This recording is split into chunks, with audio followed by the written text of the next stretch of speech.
আজি পাঠশালাৰ 4 নং ৱাৰ্ডৰ এই শিল্পাগাৰৰ যিখন বিপণী উন্মোচন কৰিবলৈ আহিলে খুব ভাল লাগিল। তেওঁলোকে চাদৰ মেখেলাৰ লগতে আমাৰ থলুৱা যিবোৰ বাচন বৰ্তন আৰু গহনাও ৰাখিছে। গতিকে মই ভাবোঁ যে কাৰোবাৰ কইনা দৰাৰ যদি বজাৰ কৰিব লগা আছে সহজতে এখন দোকানতে হ'ব আৰু কাপোৰৰ কালেকশ্যন খুব ভাল।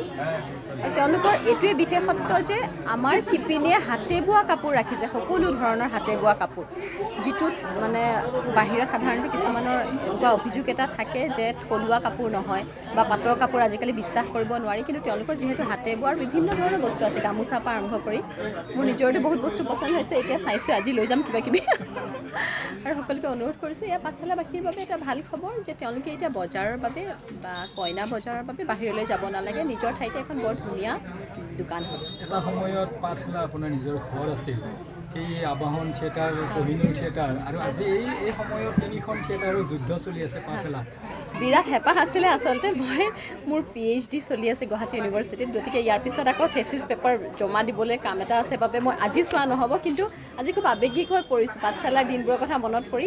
এই মেইন বজাৰখন যে আবেলি আমনি লাগিলে আহি চাহ খোৱা, সৰু সৰু দোকানত বস্তু কিনা, কিবা এটা নাই দৌৰি বজাৰলৈ অহা, গতিকে এইখন বজাৰতে বহুত ঘূৰিছোঁ আৰু আটাইকেইটা দলক শুভকামনা জনাইছোঁ। মানে ইচ্ছা আছিলে যে 3খন নাটকে চাই যাওঁ, কিন্তু দুৰ্ভাগ্য। আৰু যিসকল আছে আমাৰে প্ৰায় লগৰে বন্ধুসকলে আছে, সকলোকে শুভকামনা জনাইছোঁ। আৰু নাটকৰ আচলতে মই যুদ্ধ বুলি নাভাবোঁ, ই আমাৰ বন্ধুত্বপূৰ্ণ এক মানে সম্পৰ্কহে। প্ৰত্যেকখন নাটকে কিন্তু অন্তৰৰ পৰা কামনা কৰে কাৰোবাৰ যদি ভাল হয়। মই নিজে থাকোঁতে অনুভৱ কৰিছিলোঁ, আনৰ ভালটো শুনিলে ভাল লাগি যাব, ভাল হৈছে দি আমিও চেষ্টা কৰিম। গতিকে সেই বন্ধুত্বসুলভ সম্পৰ্কবোৰ সদায় থাকক আৰু নাটক মানুহৰ মনত যি বিশেষ স্থান লৈ আহিছে সেইটো সদায় থাকে যাতে। নতুন পৰিকল্পনা আচলতে ছবি এখনৰ এইবছৰে ছেপ্টেম্বৰত ষ্টাৰ্ট কৰা আছিলে, শ্বুটিং কথা আছিলে, কিন্তু এই PhD কাৰণে ইমান বেছি মানে ব্যস্ত থাকিব লাগে, মই মাজতে কলিকতাও যাবলগীয়া হ'ল, আৰু গতিকে মই ভাবিছোঁ এইবাৰ ছেপ্টেম্বৰত নহ'ব, অহাবাৰ নিশ্চয়কৈ আৰম্ভ কৰিম। অহা বছৰ মোৰ নামটো খুব সোনকালে গম পাব। আমাৰ অসমৰ লগত একদম জড়িত বস্তু এটা। ধন্যবাদ।